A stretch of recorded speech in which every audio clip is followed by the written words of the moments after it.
Hey everybody, welcome to tonight's show. Happy Friday. Happy Friday, guys. How you doing? Today we're going to talk about Ariel Castro, the monster of Cleveland. Yeah, It's definitely a monster.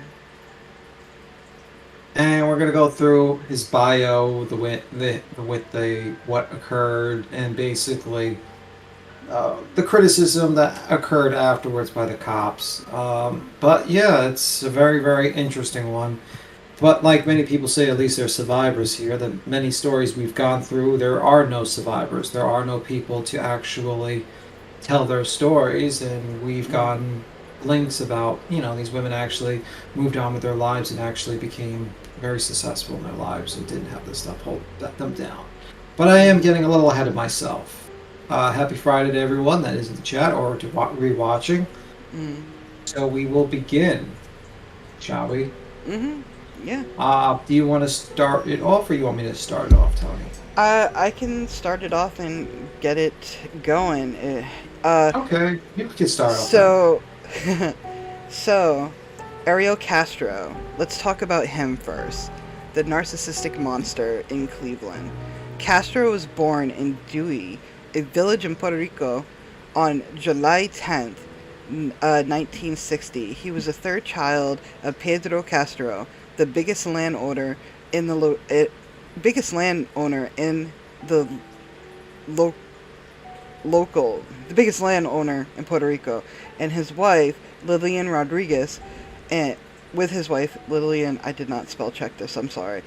In 1962, Rodriguez discovered that her husband was married to a second woman with whom he had 4 other children with, and he abandoned Rodriguez to live with his second family. Shortly after, Rodriguez moved to work in Pennsylvania and left her 4 children in Puerto Rico. When they were cared for by their maternal grandmother, Hercelia, I cannot pronounce that, Carabello. It was during this time that Castro, then 5 years old, was repeatedly... I can't say that. Essayed. Yeah, okay. He was repeatedly essayed in the anus by a 9-year-old boy nicknamed Pucho. That's a fucked up nickname. Castro never reported the abuse, and he developed an obsession with sex and compulsion to masturbate from a young age. Rodriguez returned to her home in 1966. According to Castro, she was abusive and would insult and hit him daily with a belt, stick, or her open hand. Castro's family immigrated to the U.S. and settled in Cleveland in 1970. Following a visit from Castro's paternal uncle, C.S., who... Sissy. Uncle Sissy. S.C.S.? Sissy. Okay, who had opened a record shop there, and which would explain... Ariel Castro was very into music, so this would explain that. In 1969, Sissy gave Castro a guitar, and he became a professional bass player, guaranteed that he could combine with different second jobs. With second jobs. So basically, his main job, later on he was hired by a school bus driver. We'll get into that sooner or later. But Hey, jerk dog, what's up? What's up? How you doing, jerk dog? I think I know who that is. Hey. But anyway, basically, the situation is that he suffered from earlier abuse. Maybe this will actually explain later on why he became such a control psychopath, basically. Usually abuse earlier on occurs with that. Correlates, I should say. Sadly, when it comes to child SA, it's a sickness and a virus, and you pass that along. Not in all cases, mind you. Not in all cases, but in some. Yeah, absolutely. Just 1 second. So I can continue. I can start off here. Since I butchered that. It happens, man. It happens. But anyway, in 1980, Castro dated his 17-year-old Puerto Rican neighbor, Nildia Figueroa. Also, you say tomato, I say the butchered American version. Also, and was forced to take her into the care by her family. After she lost her virginity to him, when Figueroa gave birth to their first child in 1981, Castro's behavior changed radically, and he became controlling and abusive. He would force her to stay home and selected the places she could shop and even the programs that she could watch on TV, beating her whenever she strayed from his instructions. The violence escalated over time, with Castro often breaking Figueroa's bones and only allowing her to go to a hospital after she swore she wouldn't report him.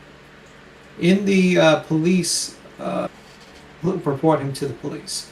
In 1989, Castro beat Figueroa in the presence of his brother, and he was arrested. But he was released after she refused to press charges. In 1992, they moved to 2207 Seymour Drive, which is the house of the incidents of the kidnappings. If you have a picture of that, you can show it to them. So, Yeah, it's up. cool. With their 4 children, after arriving, Castro padlocked every door in the house and started working in the basement, where he installed a heavy trapdoor and added curtains and layers of bricks to soundproof it. Once he finished, he forbid everyone else from entering the basement. Later, he tinted all the windows and forbid Figueroa to use the phone, and began locking up his family in the house while he was away doing gigs with his bands, and he could last for up to 4 days. So you can see that early on, this guy definitely had a control issues. Definitely. Yeah. So he basically locked up the family. Excuse me. Locked up the family while he went out. Yeah, he definitely had a control issue. Very much so, and you will find out more on it too as well. Yeah, absolutely. And it just shows that that is the situation. He basically looked like a person had no control, and then later on, he was a person that basically wanted to control other people. If you actually, if you think about his mental state, it's very interesting. I mean, like when I was looking up his mental state, I was actually looking a little bit, and I know we're jumping a little ahead, guys. But basically, Castro's background reveals an evidence of he had like a delusional experience, psychosis at any point in his life. Instead, he didn't reveal any of that evidence of like a background of psychosis. But instead, he was willfully and knowingly violent, displayed a cold, calculating temperament. It says here he exploited others and prioritized his own needs over the rights and well-being of others. He lacked empathy, and basically he was factor 1 of the PCLR, which basically means he's labeled as selfish, callous, remorseless to others. He used violence to basically force people to do things, and he had an over sense of of himself. Basically, he thought himself very important. So this is not a good formula. This guy has shown this throughout his life earlier on. Now, I don't know, maybe the abuse started this, or maybe it's just simply, the family life. But either way, this becomes more and more evident. It also should be noted that when he beat his wife so much, his first wife, that she developed a brain tumor and eventually died from it later on in her life. Yeah. And that just shows you this guy was a tremendous, disgusting monster. Yeah, but she did try to press charges. There are police reports on the abuse, especially the final act of abuse that we are aware of. And when they were going to the courthouse to, make the formal complaint, to, start the process of charges, Ariel Castro threatened her in the entranceway of the courthouse, which led her to drop all charges, sadly. Yeah. But those charges is still there. Like, there's still records, obviously. Yeah. But so Castro in 1993 worked in Cleveland school bus driver for over 20 years. Now, he was working this job while he was kidnapped these 3 women. So we're kind of jumping a little bit before, a little bit ahead. But we'll go through the bus history right now. His job, basically. Yeah. Hey, Martine. Hi, Martine. He quoted saying, I enjoy working with children, the accused Cleveland predator wrote in a job application before he was hired in February 1991. Let that sink in because we're Mm. later going to get into details of how he got his victims. Yeah. I plan to drive a bus and working sick with young people. The trouble began in Castro's job in a job a year after his allegedly abducted his first victim, Michelle Knight, who was 20 at the time. So this is basically a year when she vanished. In 2004, Castro abandoned a special needs student on his bus so he could get fast food. This would be apparent because he also used fast food to feed his victims, usually just fed them one meal a day, and he would toss them McDonald's. So let that sink in. In 2004, Castro abandoned we read that. He told his teen lay down. He told the teen, lay down, bitch, before going into Wendy's. That was what he said to the special needs person.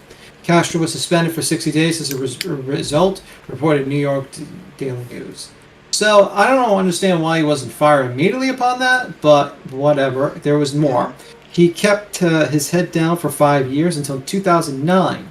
He was suspended for another 60 days after making an illegal U-turn with a busload of kids on a busy Cleveland street. That's not very good. On February 14th last year, when used his school bus to do some grocery shopping and caught carrying 3 bags full of food. In a written summary of the incident, Castro freely acknowledged that he used the official vehicle for personal business. When asked in front of 6 union officials if he makes a habit of stopping at the store on his bus, his answer was yes, the summary recounted. And at one point, one of his union representatives told him to stop talking. So you know when you're fucking up when your union rep says, shut the fuck up, moron. In September, he parked his bus with the door unlocked and ajar outside his school and left it unattended for 4 hours. When he was questioned about the incident, he told the supervisors, I went home to rest. I felt tired that day. There was only one other incident highlighted in his personal file on March 16, 1998, a fight between students on his bus, but passengers told Castro was listening to music on a pair of headphones, ignoring the incident. Most recently, Castro was fired in November after an incident for leaving a school bus unattended in Scranton School in September. According to Carl Carson, Castro claims, quote, his preschool route was canceled on the day, and because he was 2 blocks away, he went home, end quote. In written response to the insert report, Castro said, Scranton is my school, so I didn't think anything with parking there. I apologize, end quote. So that was his... He's narcissistic. Yeah, you can get an idea of his work history. So basically, I mean, like, if you're looking at it, he's beating his wife. He's pretty narcissistic. I agree with you. So later on, Figueroa became pregnant. That was his first wife with the 4 children. Pregnant for the 5th time this time, and with Castro. Had Castro's 5th child. And not wishing to have more children unsuccessfully, he tried to induce a miscarriage by punching and kicking her in the belly in October of 1993. Castro threw Figueroa down a flight of steps and she broke her skull. A few weeks later, she began to have seizures and was diagnosed with a blood clot in her brain that had hardened into a malign tumor. In December 26, Castro came home drunk, attacked Figueroa again. His 12-year-old son, Ariel Jr., ran out to get help, and Castro ran after him a moment. A moment that Figueroa used to lock him. A moment that Figueroa used to lock him outside and call the police. So he runs out. She locks the door behind him. Calls the police. The officers found him pounding on the front door and arrested him after Castro fled. Figueroa was called to testify before the grand jury. And this is what Tony mentioned before, that this happened multiple times on February 1994. But Castro, having been released on a $25,000 bail, reached her moments before she got in the big building and threatened to kill her and the children if she said anything. Terrified, Figueroa declared that the attack had never happened and the charges were dropped. So Tony alluded to this earlier. He said this basically, and the abuse basically continued. Figueroa then moved to her mother's home with the children, and Castro cut almost all contact with them. He spent his time further fortifying the house, using materials stolen from next-door neighbors after threatening him with a shovel. Later, Castro began installing multiple security alarms and strategically placed mirrors all over the house until he was sure that nothing could happen in the house without him seeing it. While taking brain surgery in 1995, Figueroa started dating a security guard, Bernardo Colon. I think. Do you have a picture of Bernardo Colon? No, I do not. We do Let me toss you one. Sometimes I screwed that one up, guys. Give me 1 second. I can continue reading while you do that, so we're not silent. No, it's no silent. I got the picture up already. I can toss it to you.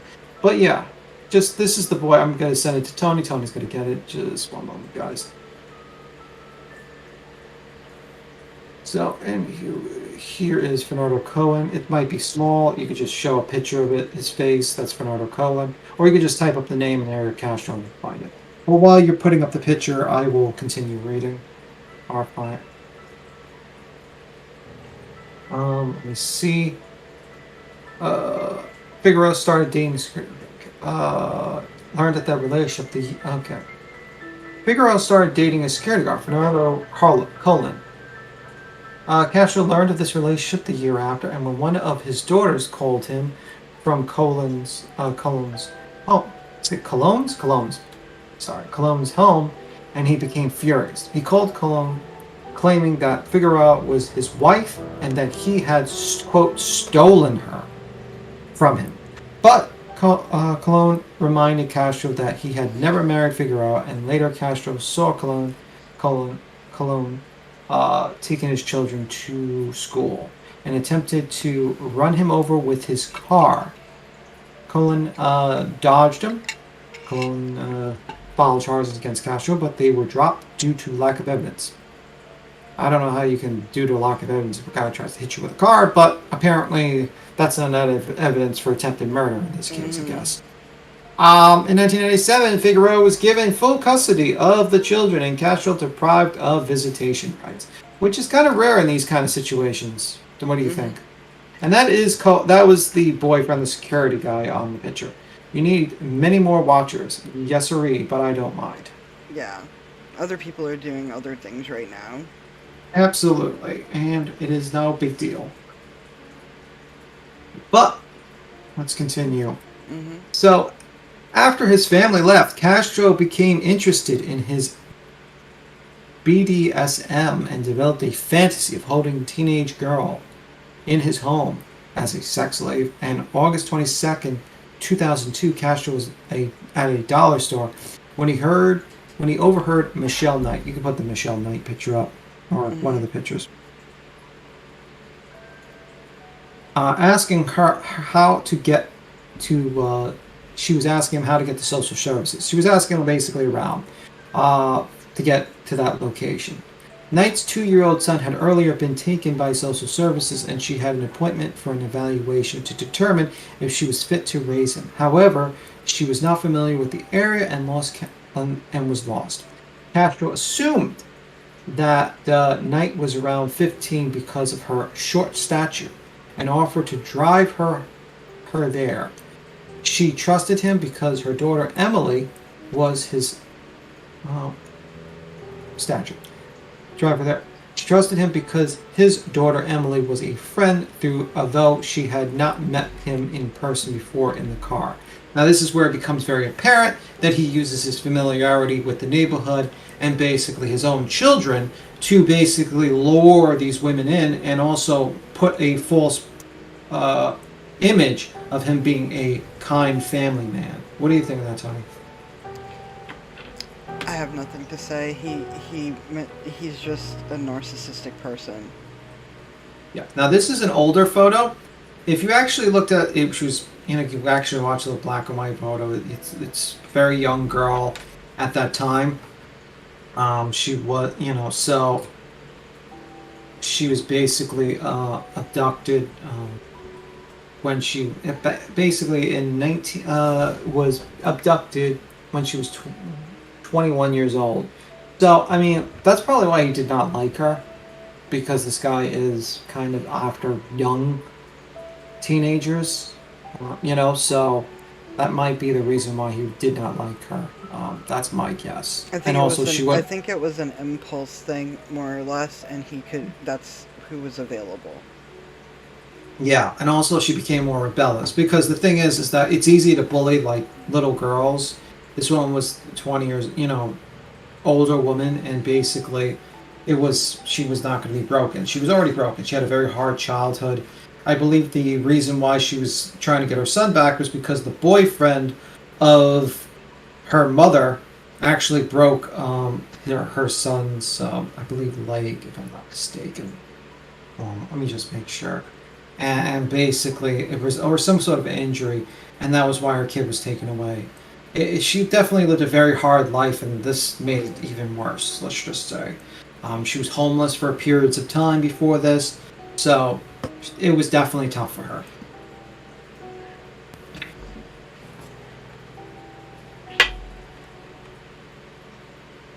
One moment, I'm just finding my place again.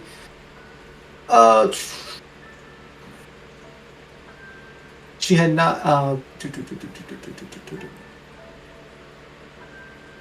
Castro had a sign advertising puppies. So he was basically saying the puppies can be given for her son, the 2-year-old, for sale, and he said that he had to stop home and feed them, but that it wouldn't be an issue because it was on the way to social service. Later, he convinced Knight to get in the house by offering her a free puppy, and he imprisoned her because she was because she was an adult. The police assumed she had left voluntarily, and put a little effort to finding her. Castro taunted Knight multiple times afterwards about how nobody cared that she was missing, and even tried to use the fact as part of the defense in the trial. Also, he had a kind of like a power fantasy. At one point, I remember I watched one of her interviews. Is that like the first night he actually masturbated in front of her while she's chained, and it was like a really more of a power thing of like, I control you now, I control everything about your life, and now you answer to me, and that was the whole thing about him. He would often taunt his victims, basically would show like, look, they can't find you, your family can't find you, no one can find you. This man was he just loved attacking people emotionally. He wanted to break these women and to turn them nothing but into puppets for himself. Do you agree with that, or what do you think? No, I definitely agree with this. He's a sadist. He does not get any pleasure unless there's pain. I'm gonna totally be shocked. Not shocked. I wasn't I was kind of shocked. There's the word. I was kind of shocked that after seeing I knew about this case obviously when it broke out. It was all over the TV. I was kind of shocked after learning about him that he didn't kill them. That's the thing. And then I thought, oh, it was a power thing. It was feeding his ego because they were dependent on him. Because you would think of how abusive he was. Yeah. You know what I mean? And the mixed in with being a sadist. That's just fucking horrible. Yeah. But sadly, it continued. She wasn't the only one.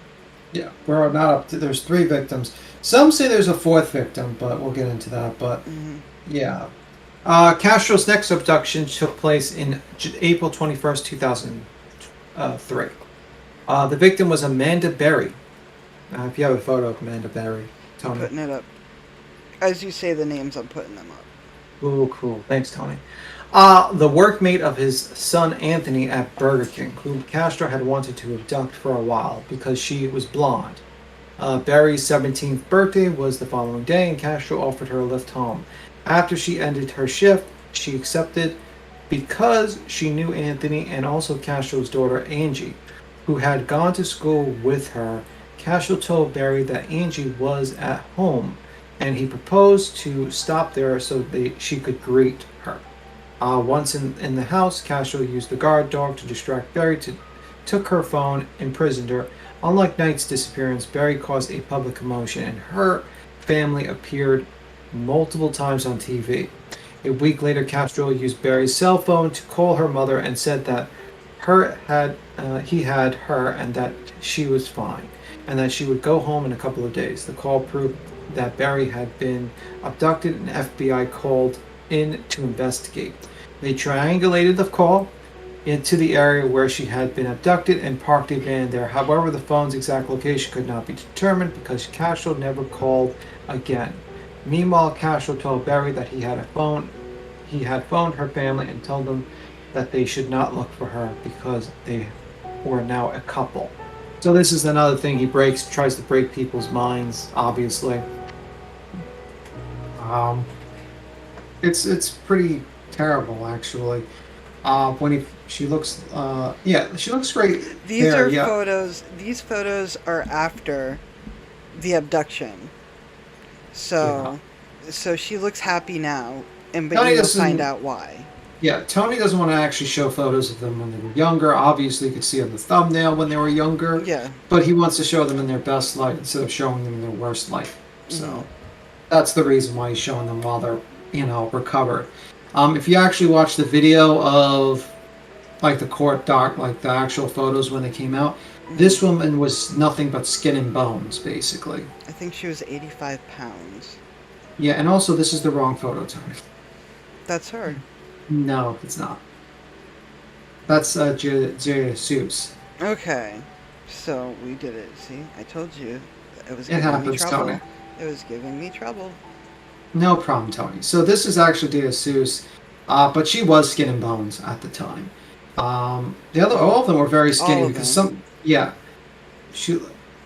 because most of the times that he would actually, like, for instance, for Knight, one of the stories goes, is that when he did his at-home abortions, he basically decided to starve her and then only give her a Pepsi.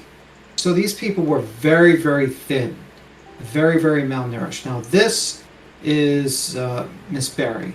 So that's her. Hey, now. Grandma Sherry. Hi, Grandma Sherry. Grandma. Sliding in sideways in my socks. Makes sense. Hi, Luna. So yeah, Hi, so Luna. that's why we're showing more of the more recent photos to kind of respect people, because obviously these people don't want to be, like, constantly showing the worst times of their lives. So Tony's thinking like that. Yeah, I mean, when the story first came out, for over 10 years we saw the 3 same photos. I just wanted people to see them now and how strong they are right now.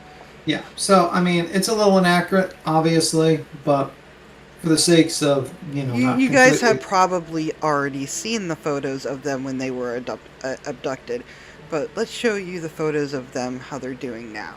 Yeah, exactly. On April 2004, Castro's youngest daughter, Arlene, left school with her best friend, Gina de Jesus, which is the photo you saw previously, the woman before Tony. Back, I'm sorry, Tony. The slideshow. We did rush the photos, let's be real. Yeah, I messed up the photos, guys. When I downloaded the photos, they were too small, and Tony had to rush to actually download the proper size photos, so I'm to blame. Yeah, I'm to blame for that, actually. No, you're not, no. So de Jesus' father was a former schoolmate of Castro. So this guy did it to a schoolmate of his, and she was related to Tito de Jesus, the leader of Castro's band. The two eventually split. Arlene went to Cullen's workplace so she could drive her home, which you remember Cullen's the stepfather now. So he could drive her home from De Jesus, walked to her own house. While De Jesus walked to her own house, my apologies. Meanwhile, Castro left home with the intentions of picking up Ariel from school. He spotted both girls and waited for them to split. Once they did, he pulled up next to De Jesus, telling her that he was looking for Ariel and he needed her help to finding her. After De Jesus got in, he drove down the direction opposite to what she had indicated towards the 2207 Seymour Avenue. That's the residence, the horror house, basically, guys, for all intents and purposes. When De Jesus asked why he was driving the other way, Castro kept switching stories between needing help picking a loudspeaker and his daughter Emily, who wasn't friends with De Jesus, being home and wanting to go to the ball with her. De Jesus was later imprisoned in the same room, occupied by night, after she was ordered to drill holes in the walls and put a second set of chains on them. Despite Knight figuring right away that he had abducted De Jesus, whose disappearance she had learned about from TV, and confronting him about it, Castro denied vehemently and claimed that De Jesus was his daughter when he brought her into the cell days later. No Amber Alert was issued for De Jesus, but the fact that she vanished again within sight of Barry's workplace, and less than a year after her made the media and their families connect the cases, and immediately Castro became paranoid that security cameras at the school had recorded him. It was actually out of order that day. Not surprised, guys. Most of these cameras are out of order. You'd be shocked at how many cameras in schools are out of order and how many times the doors are not locked. Mm-hmm. So, we covered that before. This does come up again, though. No, the camera situation. Yeah. And he wrote a bizarre 4-page long confession, possible suicide note. In this, he ranted about his childhood, his relationship with Figueroa, and the reason he was holding his victims captive. You hear the bored tone in my voice. This guy, I'm playing the smallest violin for this piece of shit. But anyway, Castro lied several times about his relationship with Figueroa, claiming that they were legally married. She abused him, that he hit her back in self-defense. He also provided multiple contradictions about women imprisoned in his home, claiming at once that they were voluntarily, and that he paid them to have sex, and he also that they were against their, and also that they were there against their will, but that it was their fault because they made the decision to board a stranger's car. If you notice the trend with this individual, he decides to blame everyone for the world's problems but himself. Yeah. You'll see this is a recurring theme during his trial, where he tries to say that these women, that he has a sex addiction, that he is sick, and that the women were all there voluntarily in some sort of three-way sex relationship, and that they were all living happily ever after in the house. That's why they needed chains and other things to lock women, and also a toilet basically in each person's room, which was basically a garbage bag. Mm-hmm. So I'm sure that's exactly what all open sexual relationships have in there. Yeah. That was, if you don't get it, that is sarcasm in my voice. Sometimes we have to outline that it's sarcasm. You continue. I'll be right back. Yeah, no problem. It was their fault because they made the decision to board a stranger's car. Castro kept a note in his kitchen drawer until it was discovered by police 9 years later. In the meantime, he attended vigils for De Jesus, offered his support to her family, and posting missing flyers. When asked about the note, he claimed that he kept because he believed it showed his innocence. So this guy is definitely a psychopath. And he definitely has he probably was enjoying the fact that he was tricking the cops and these families. He probably got off on that. That's my opinion on that. It probably is the fact, but he definitely enjoyed it. The period of their in captivity. Sorry. No problem. In the time around De Jesus' abduction, Castro became obsessed with resuming contact with his now teenage daughters.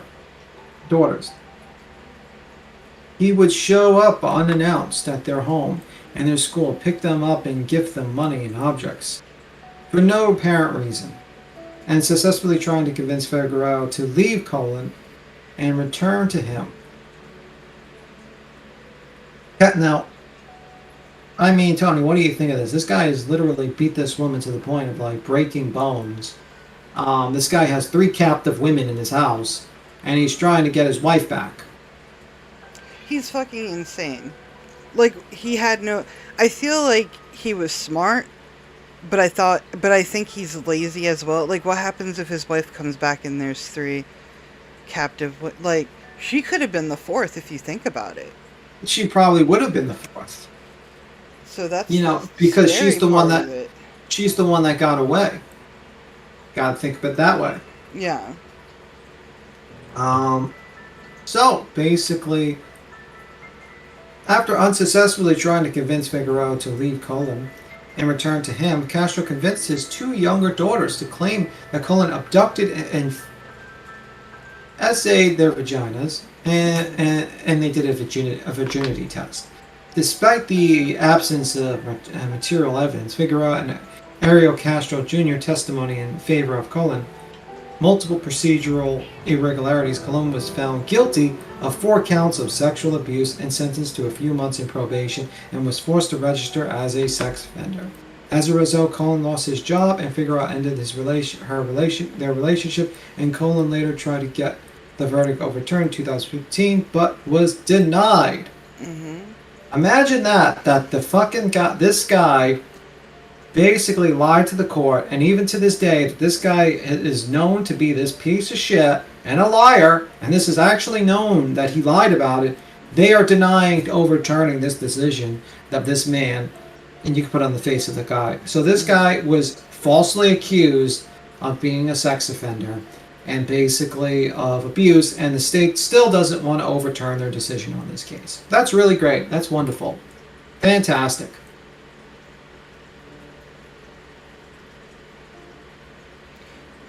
The guy is Colon. He's a monster. Yeah, he's a monster. Not him, but Colon. He's not on the slideshow. He's on the link. Hold on. Yeah, no problem. So basically, the stepfather gets accused of falsely of sexual abuse, and then even the supporting testimony was like, no, he's not doing it. But I guess this is the victory that this guy got. He ruins his ex-wife's life a little bit, and also this guy's life. Basically, just destroys everyone's life.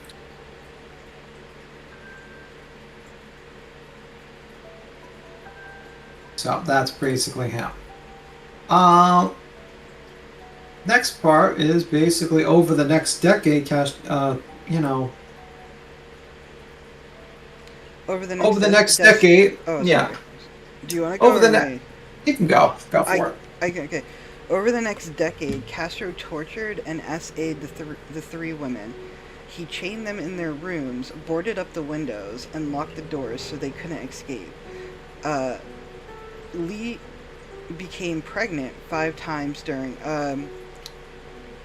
Michelle became pregnant 5 times during her captivity, and each time he ended her pregnancy against her will by physically abusing her. He also psychologically manipulated them by sometimes quote-unquote pretending to leave the house, then sneaking back in to make sure they were still there.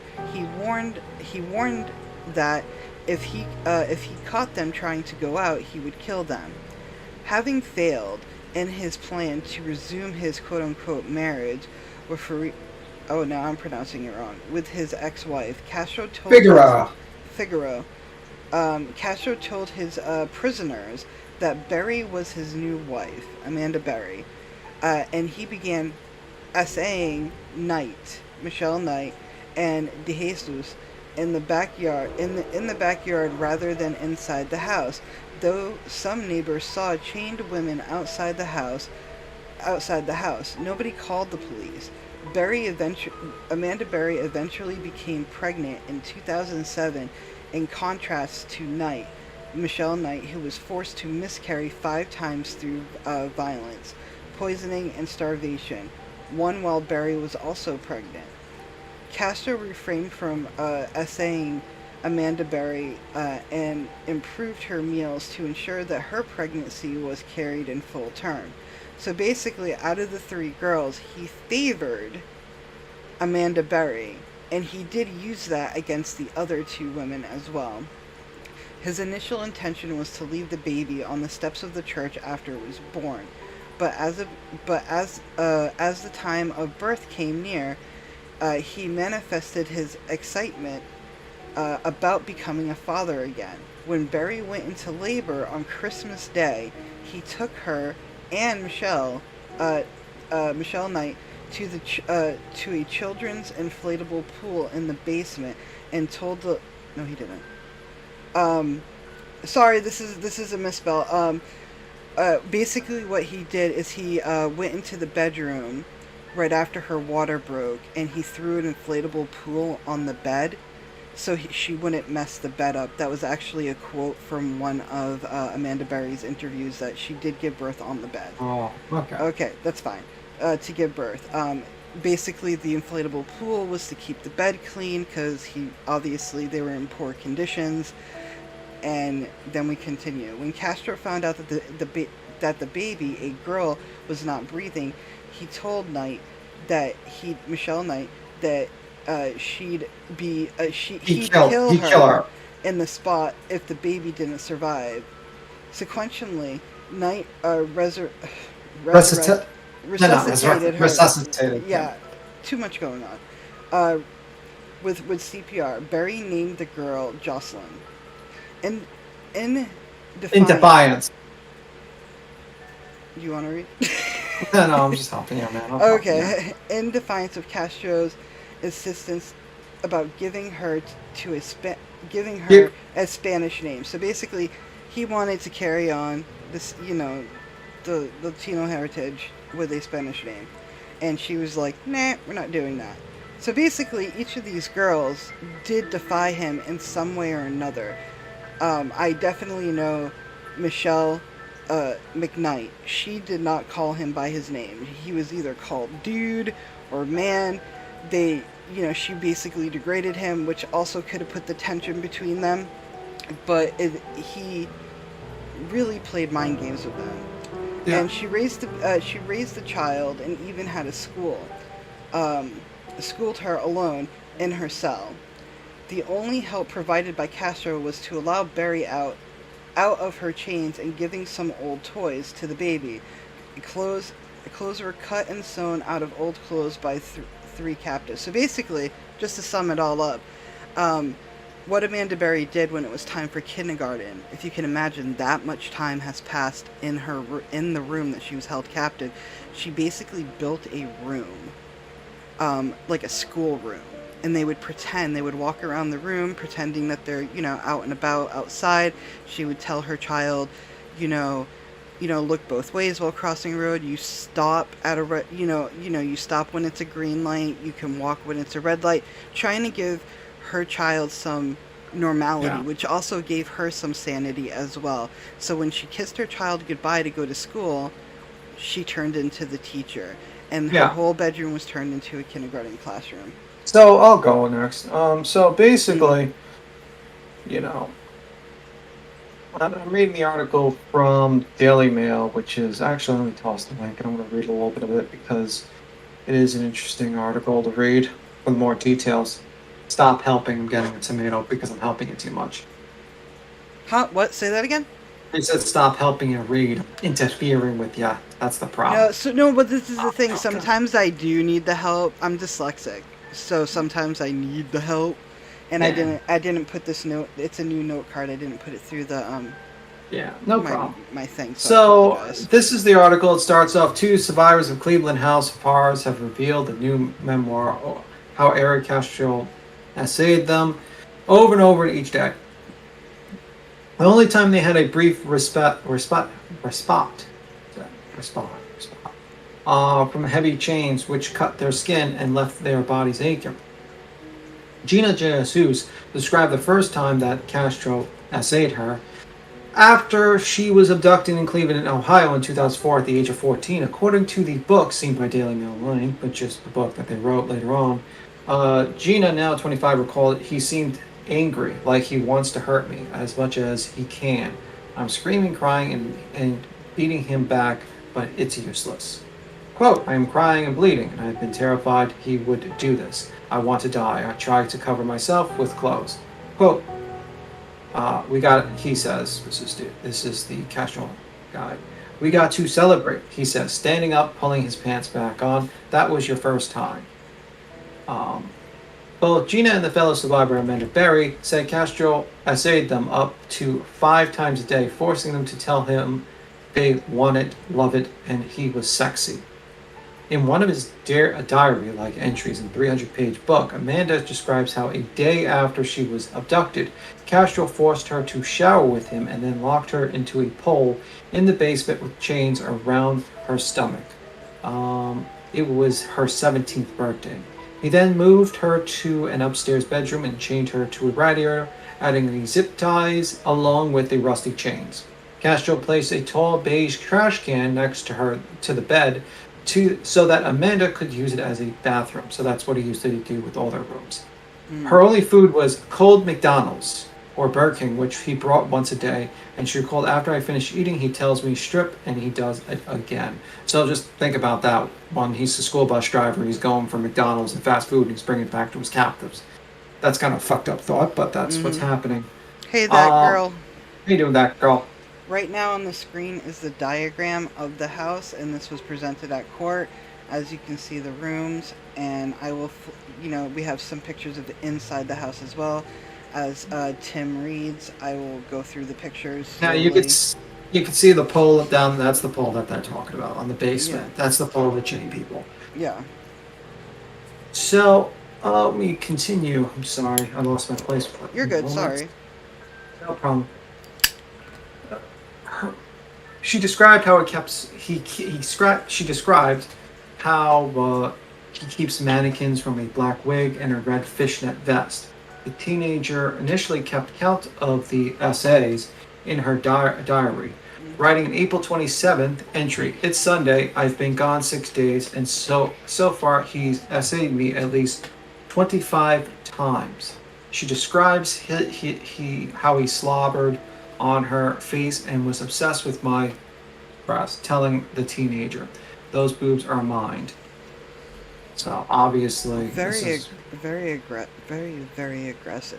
It's still mind-boggling too, because as this all was happening, he was living a normal life. People were in and out of the house. Well, he was a school bus driver for children.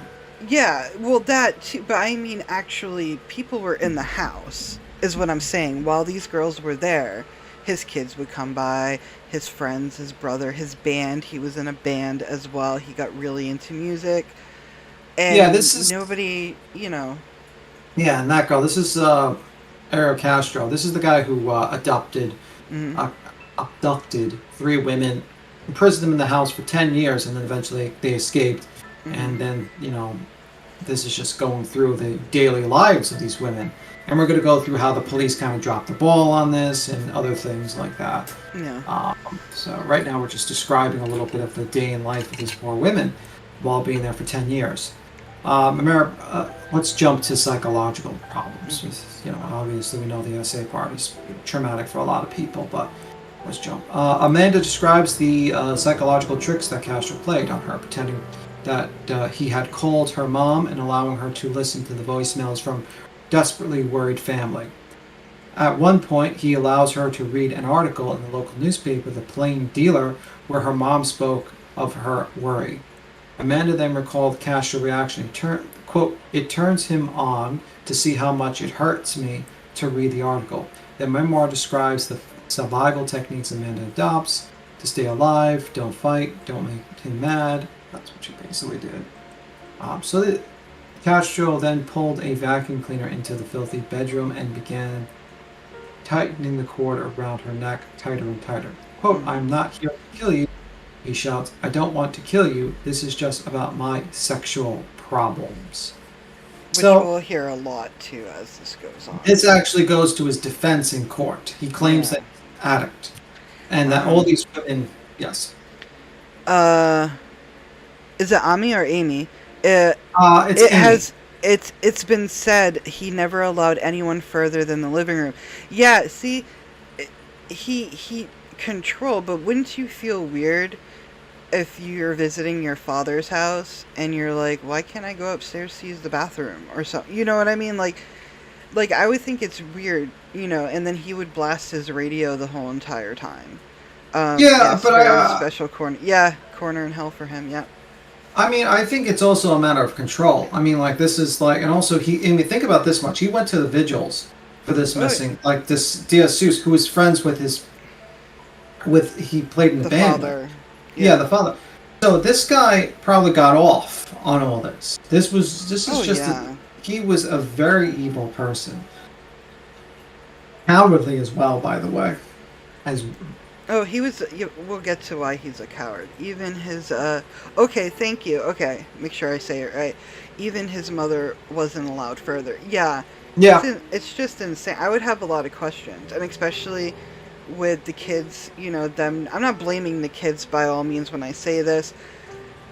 Their father is very intimidating. They saw what he did to their mother, and that's probably why they didn't say anything. But there was there was calls. There was I think 3 calls in the last 10 years during this to the police about one neighbor.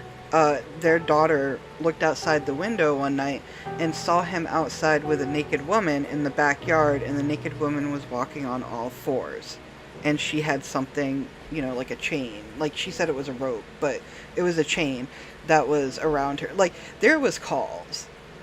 It's just insane. This is yeah. way more disturbing. Yeah. Well, I would say that definitely the Jinko case was more disturbing than this. To be really honest with you, that one was a nightmare. That one was horrible. Like, really, the only good thing about this case, which everybody already knows, is that, no surprise, but the 3 women escaped. That's the only thing that happened. Yeah, that's the good thing about that. And they actually went to, helping people out. Yeah. The next thing, but we're jumping, so I apologize for that. Now, but that's like the only good thing. So basically, he had a run-in with the cops. He had multiple calls. And at one point in 2008, there was actually a dash cam video footage of a police stop at a gas station. Now, mind you, he had all 3 of these women captive in his house. Mm-hmm. So you can play the video. I think you have the link. It's in the just notes. Give me 1 second. 2008 dash cam footage. It is loading up. You can actually just play. Let's just play the dash cam footage. That's what I'm getting to right now. Yeah, so I guess this is going to be dash cam video that you're looking at. 17 it is coming seconds from into it. A now retired Cleveland police. Bit about it as it rolls. It is a little after 8. Actually, Thursday, yeah, 17 seems fine, right, man? You're good with that? I'm at 19. What do you want me to be? You want 19? Let me just. I know you tell me where you want it to go. We'll go 19. Why not? I'm good. Yeah. We'll just get to this thing and we'll play it. Okay. Right, let's this go. is from this footage is from CNN. Obviously, credit goes to them. Fair use. Pressing play now. 12th. It's 2008. The officer is Jim Simone, and he's on patrol, and he notices that a motorcycle whizzes past. What he sees is the license plate tilted sideways. He knows that's an old trick by some riders if they don't want the plate seen. So he pulls the rider over. It's Ariel Castro. He doesn't know it yet. He pulls him over in the gas station. Now, before you listen to the sound here, I want you to take into account, remember, Castro seems pretty nervous. The women have already been abducted, according to authorities, are being held in the home, and the young child's already been born. He knows all of this, and he's confronted by police. Take a listen. See your driver's license. See your driver's license, please. What's wrong? First off, your plate's improperly displayed. It has to be displayed left or right, not upside down or sideways. Then the other question is why you're riding it then. Sir, you don't have a helmet on, you don't have a license to operate it. You subject yourself to being arrested. Is that what you want? No, sir, I don't. And he doesn't want to be arrested, and I'll tell you why, because there are a couple of things that have gone wrong. Doesn't have a motorcycle driver's license, and the plates on the bike don't belong to that bike. He could have been arrested by the police officer, but Castro made one plea, and he said, look, I'm a Cleveland school bus driver. The police officer said, okay, I'll give you a break. He wrote him 2 tickets, but he let him What does the police officer think now? I mean, I can't imagine. Yeah, well, he thinks much. He says, that really haunts him. But here's what he says, and not in the way you might think. If he had arrested Castro, he says, no one would have been in that home to look after the women that were there. No one would have been there to provide food, to provide water. They could have been chained up. He would have been locked up. And a little baby less than a year old suffering, all of them. So he actually feels pretty good that he let him go. but he was also an officer actively involved in the search to find Oh, those really? women. Wow. I mean, a real Incredible mix. that he still had the dash cam video as well. Well, if you know him, he keeps a lot Is of that right? things. Well, that was one good police officer. I mean, that was such a situation that Yeah. hindsight, you know what I mean? It just... Absolutely, absolutely.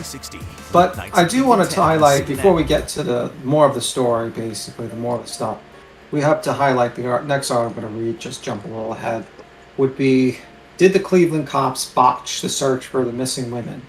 And this is a very interesting story because, and here's the article if anyone wants to read it themselves, I'll put it in the chat, one moment. Give me a second. You can stop playing the clip.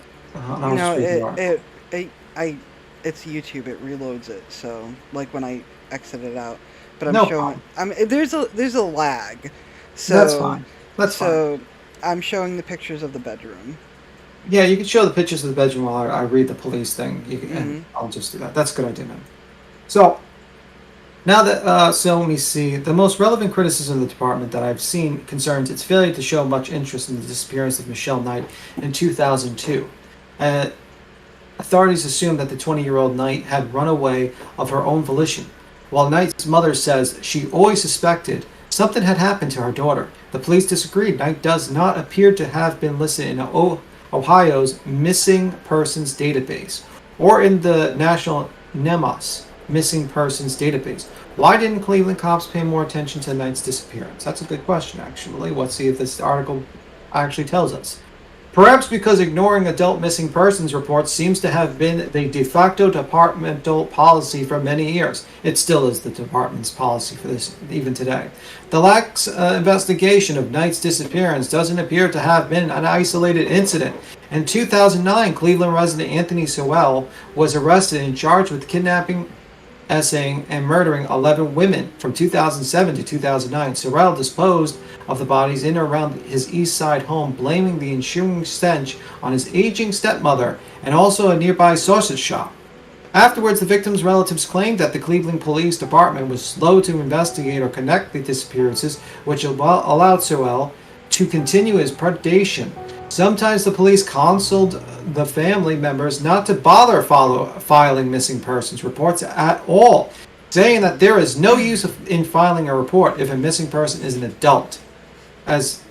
So, that kind of answers your question why they didn't really look for Miss Knight. The mayor, Frank Jackson, addressed this criticism by appointing a panel, which is basically, bullshit, but that's my opinion, to review the police procedures in the missing persons cases. So basically they get people that work for the police department and basically to review their own policies and procedures. Just like whenever someone breaks a law, they should automatically review the laws that they break so they can make sure that they, avoid going to jail. That makes absolute fucking sense. And then change the laws to suit themselves. The insurance reports issued 26 recommendations for how the department could improve, such as creating a dedicated missing persons unit, developing a missing persons website, training officers how to handle these types of investigations. As of April 2012, according to the Plain Dealer, 22 of the 26 recommendations have been implemented. Probably implemented very poorly by my accounts. These policies that have been in place when Michelle Knight went missing, would they have helped the police solve the case or rescue the missing woman any sooner? Maybe, maybe not. At the very least, a more conscientious investigation into Knight's disappearance might have led the police to connect with the subsequent disappearance of Amanda Berry and Gina DeSuze from the exact same neighborhood. So they were very close, and they were kidnapped basically in this very short period of time together. So just put that in there. And they all knew the guy. So think about this. They all knew the guy. They all knew this guy, and no one did investigate it. That's really great police work, guys. The fact that the Knight seems to have been quickly dismissed as just as another troubled woman who ran away from her home counts as a definite demerit against Cleveland PD. Another criticism centers the department on apparent disinterest in the tips that allegedly came over the years about the strange going-on and Ariel Castro Seymour Avenue house. Various neighbors have reported alerting the police seeing leashed naked women in Castro's backyard, which we just read earlier, guys. Hearing the pounding coming from indoors, noticing plastic bags over the house windows, the police either ignore the tips or fail to adequately investigate them. The neighbors claimed on one occasion, and said neighbors Israel Lugo, the police came to Castro's house and knocked on the front door. Upon receiving no response, they left. The clear lesson here for criminals: if cops come to bang on your door, don't answer. This is not me, this is the article. If the neighbors are, and that's probably a good tip for the criminals out there who might listen to this podcast. That's my sarcasm, by the way. If the neighbors are telling the truth, then the police deserve to be criticized. No, the police deserve to be fired, in my opinion. But it's not clear how much credence we would give the neighbors and their claims of uninvestigated tips. Probably I give them credence at this point. I will. The Cleveland police insist that it has no record of receiving such calls. Oh, you go, Tony. Sorry. Oh, no. Sorry. I didn't mean to interrupt you. No, reading the comment. There are a lot of reasons why people go missing and why there's no follow through. But also, I feel like when it came to Michelle Knight's family, from what she's saying and from her own interviews, that her family kind of just gave up on her after like a couple months as well. Mm-hmm. But when it came to the other two, it was a much different story, which really sucks. It just the whole situation is just it's horrible. A very. But let me show you something. Yeah, I want you to show this on the screen, Tony. Right. Here, I'm going to toss it to you in the link. I want you to show the people the missing person registry while I read this, and tell me how many pictures. Yeah, and how many pictures do you see there of people in Cleveland?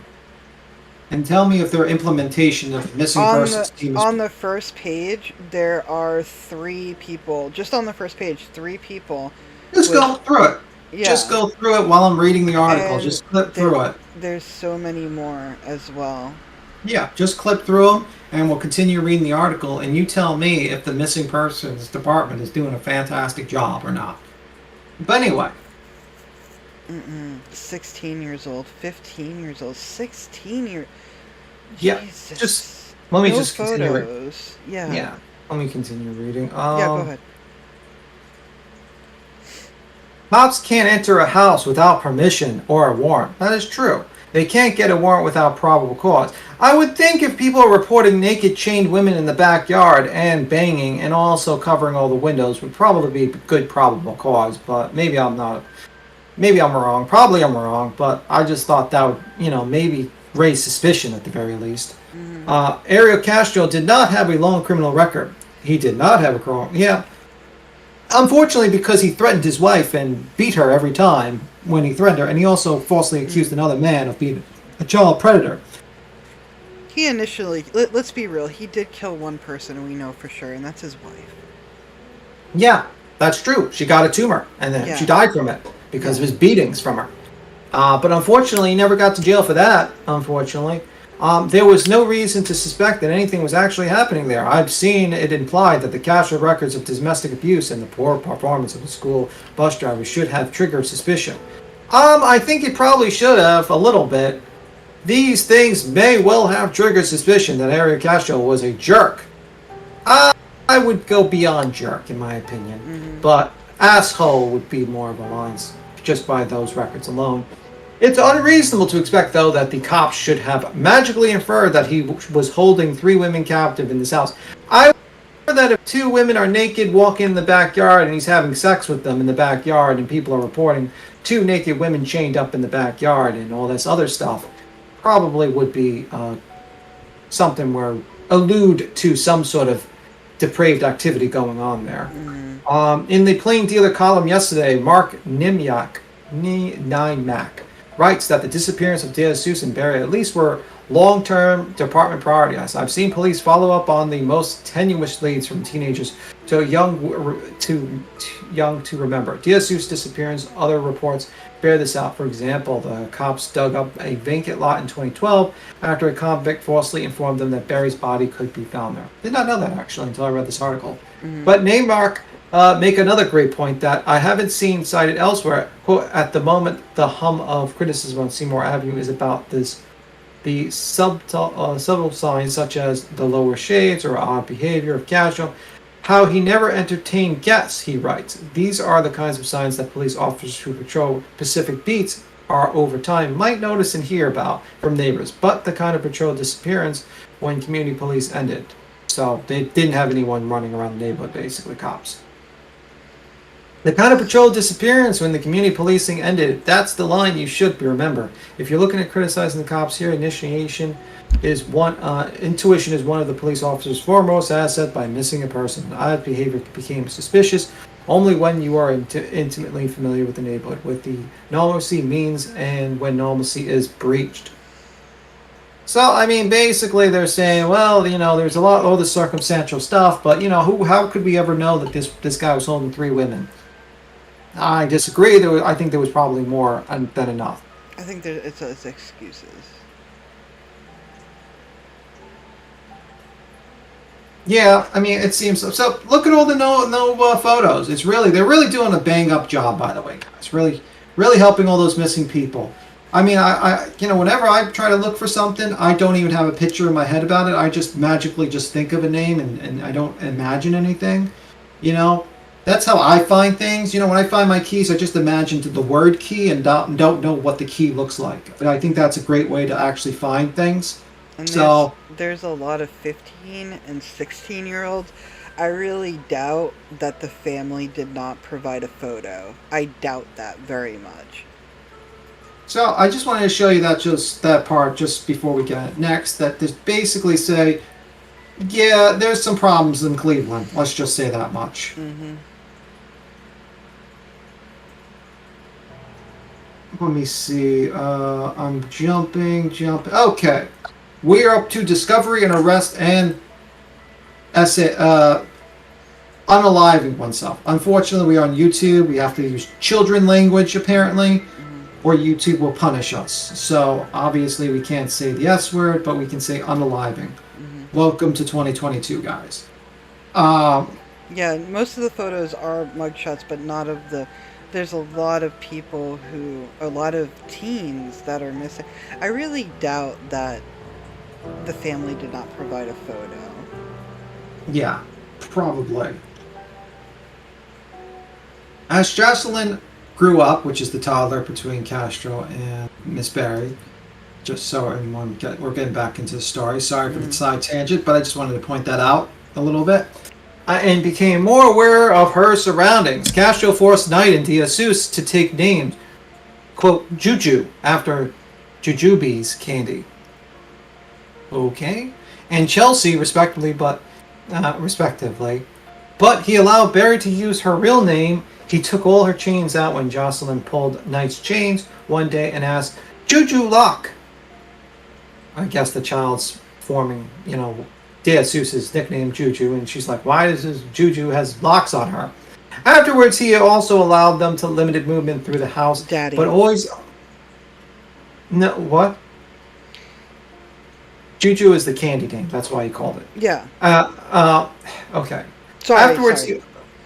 Afterwards, he also allowed them limited movement through the house, but always under the supervision and kept a gun visible in his waist at all times. When Jocelyn was 4 years old, he started taking her out in the house and would introduce her to relatives as either his granddaughter or his new girlfriend's daughter.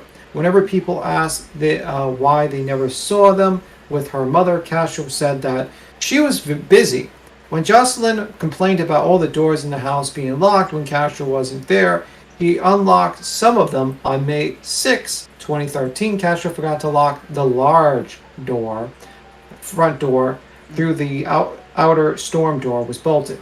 Barry took her daughter and banged on the storm door until she alerted the neighbor, Angel Cordero and Charles Ramsey. Cordero and Ramsey kicked the storm door repeatedly until it made a hole, allowing Barry to crawl out. She called police, and from another neighbor's house, they rescued Knight, DeSuse, and remained inside during the escape because they believed that it was yet another test from Castro. Now, we're going to play a small clip of actually the recount of Charles Ramsey, one of the people that actually came out there. One moment. So this is but yeah, this is pretty. Let me see. Thank you for that, Amy. Yep, and that is the point. But where did all the police go? Defunded. Yeah, I mean, like, listen, and no, they never had the funds for the period. They never have funds for missing. They don't put missing people as priorities, unfortunately. Unfortunately, missing people are not a priority in a lot of cases unless it gets a lot of ad. For instance, I noted that Miss Berry had blonde hair. If you know anything about missing people, usually, let's say, people who are white and blonde hair get a certain amount of media attention over indigenous people or people of color. This neighborhood was a very Mex-Latino community as well. Yeah, and unfortunately, that's not the clip. Actually, that is the clip. My bad. It's me that's being slow today. Let me just pull up the clip. One moment for myself. But yeah, unfortunately, I think that's the situation that occurred. Now, I'm not trying to make some sort of, race debate or anything. You talk to most people who have missing person channels, who discuss missing cases. They will tell you that. This is just how it is, unfortunately. People's attentions are more focused on people with blonde hair who white. Just how it is. Mm-hmm. It's sad but true. I mean, we're dealing with it now in the United States with so many missing indigenous women, children. Yeah. In the community, it's horrible. By the way, Gray Hughes, who does Missing Person Channel, does great missing persons. If you ever want to actually, I'll toss you a link. Because I actually like Gray. I like Soothmon, I like Gray. But Gray, I'm recommending Gray because Gray, let me just pull up the link, is actually, he donates half his money to charity. So he's donated in the last 2 years $110,000. Oh, that's great. And he's starting up a charity. I believe he's doing the indigenous women, like missing indigenous women. Oh, great. So it's definitely worth, if you go to, you want to watch Sleuth Mom, you want to watch, obviously, PJ or the other, and Savage, says, and, Loca by Mai, and also Kira Hughes. It's very good people to watch when it comes to missing people. But yeah, if you want to actually maybe, if you ever do a super chat, probably better off super chatting Gray Hughes if you ask me to, because he does the money will go to charity eventually. Half of it is money. So let me see.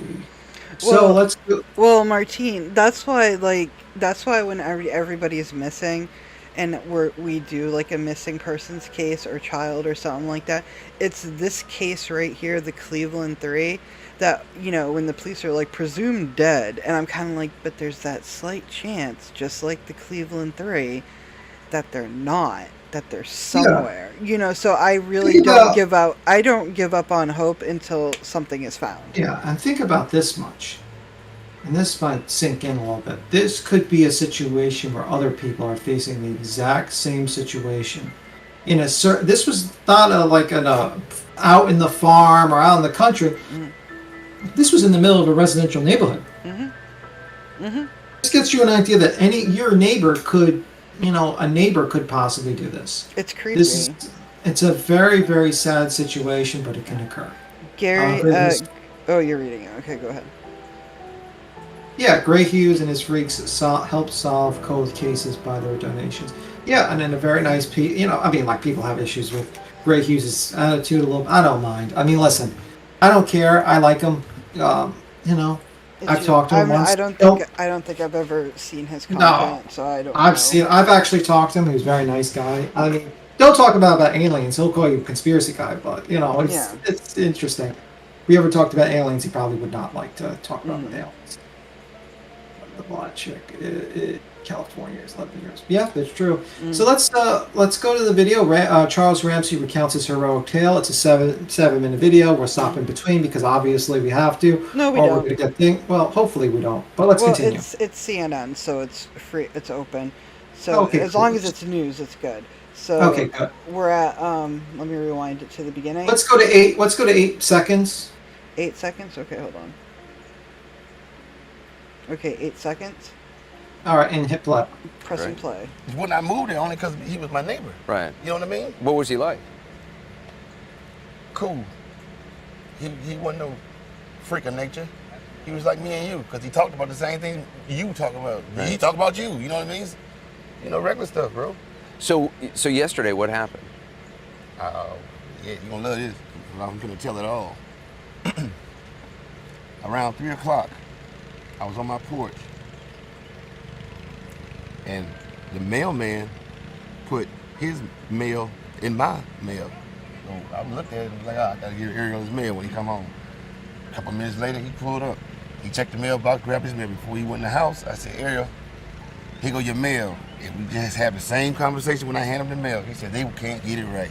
I said, nope, damn postal service. That's it. He left.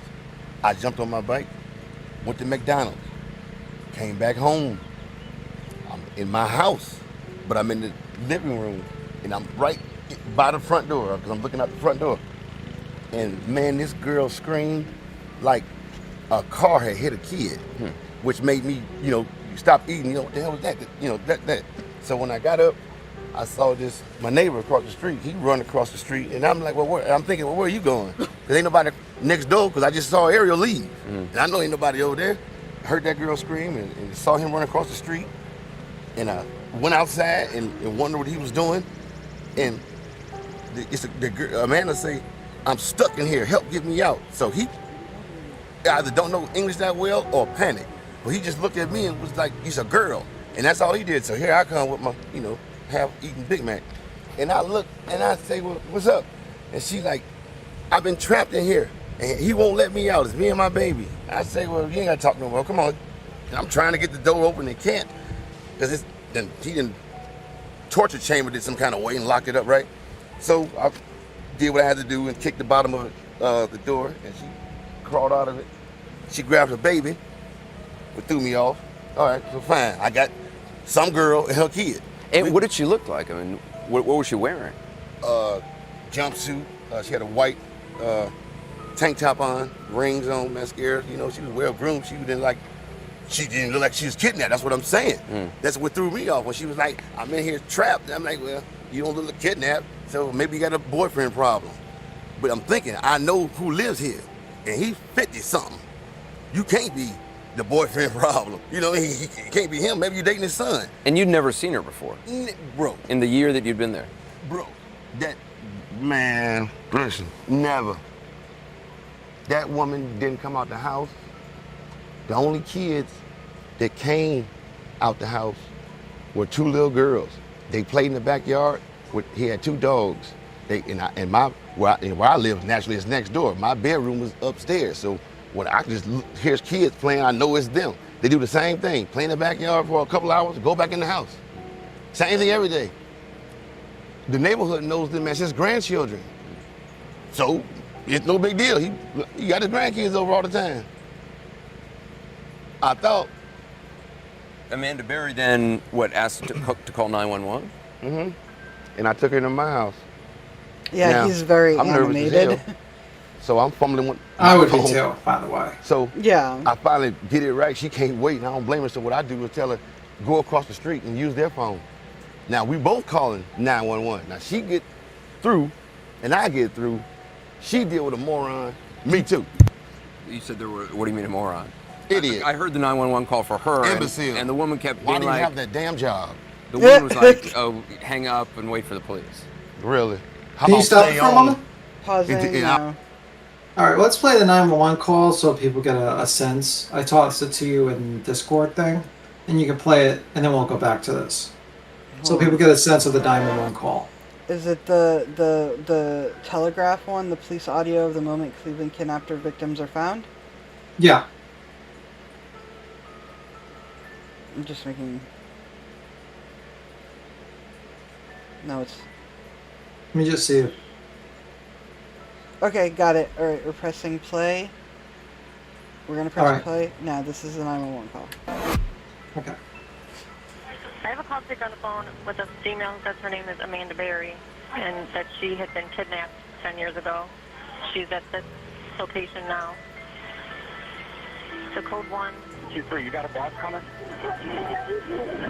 This might be for real. Mind you, the other two girls in the house have no idea. Yeah. They're thinking this is a mind game by this guy. Adam 23 radio. Go ahead. We found them. found him. Okay, this is not the. The only messed up a little bit. opportunity, One moment. after interviewing the young ladies.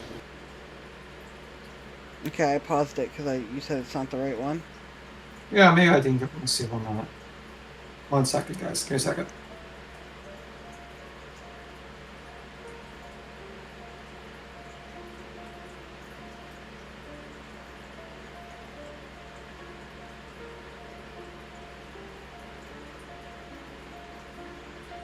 I got the right one. I got them all.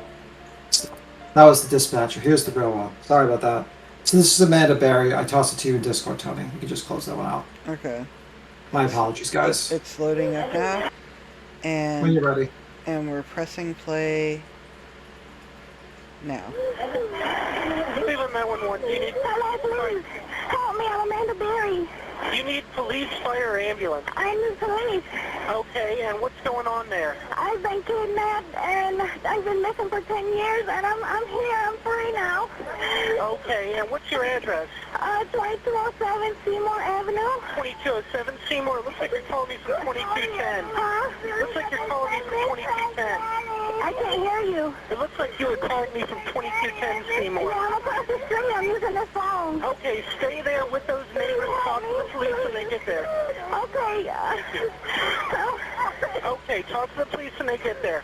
Okay. Hello? Yeah, talk to the police when they get there. Okay, I'm away right now. I We're need going them to send now. them as soon as we get a car open. No, I need them now before we get back. All right, we're sending them, okay? Okay, I mean, like, Who's the guy you're, who's the guy who went out? his name is Ariel Castro.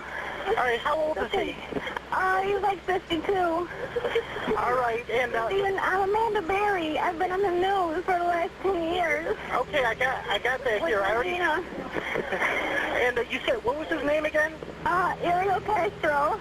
And is he white, black, or Hispanic? I'm Hispanic.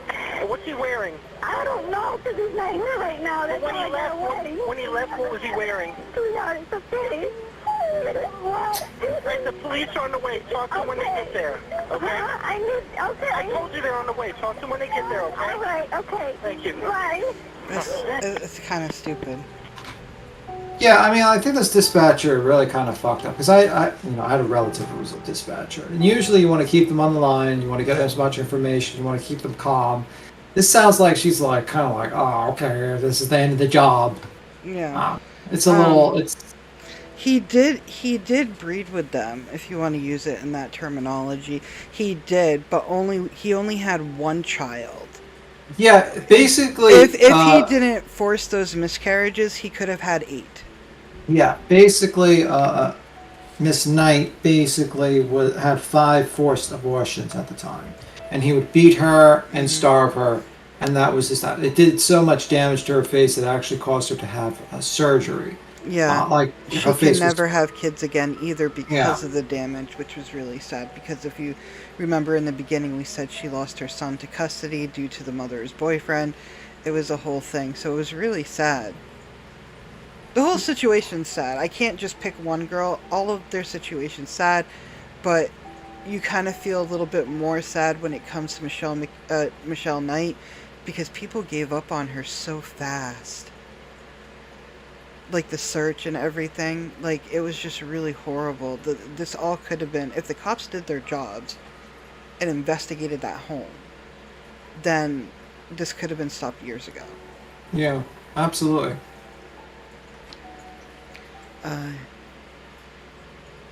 Yeah, he had one daughter, Jocelyn. Yeah. Yeah, it's pretty insane actually. But do you want me to continue on with the with Charles Ramsey? Yeah. Continue on with the interview. Okay. But I just want to give you an example of the phone call. Yes. And when you're ready, hit play. Okay, pressing play now. Talk to me till they get there. Right. So you called 911. How Sure quickly did. did police get there? You know why they got there so fast? Because I said moron.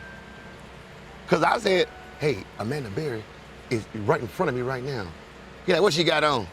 And I told her, white tank top, blue sweatpants, nice tennis shoes, nice, ponytail. What else? Oh, right. She panicking, idiot. Put yourself in her shoes. I just said it. Amanda Berry, that don't ring no damn bells, you being a cop and all. But when you first saw her, and she said the name Amanda Berry, did it? It didn't know, because I forgot. Bro, this is Cleveland. Since they haven't found that girl, and I guess stopped looking for that girl, we figured that girl met her demise. So Barry didn't register with me until I was on the phone. Like, wait a minute, I thought this girl was dead.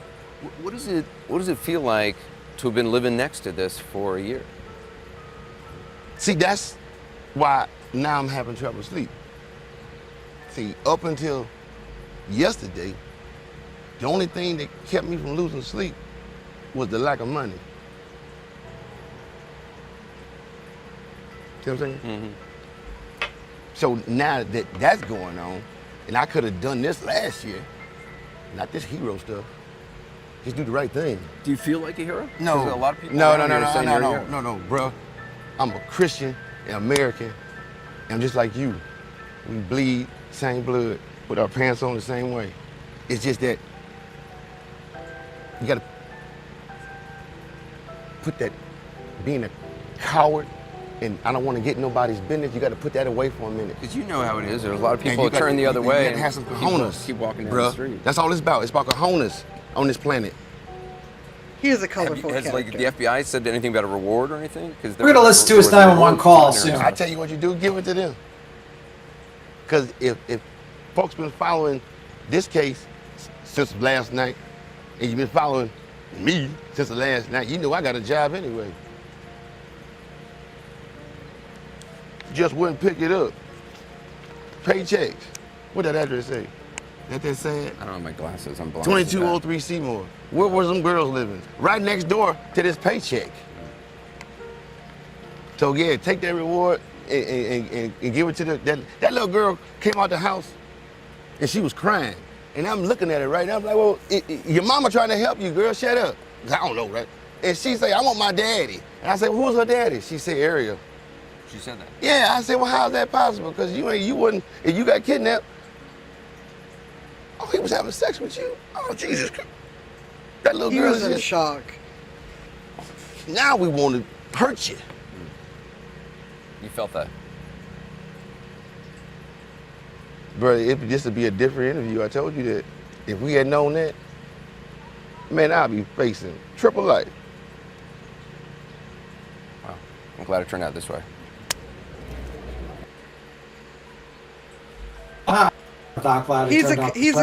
He's a colorful character. I would like him to get rid of Castro the hard way.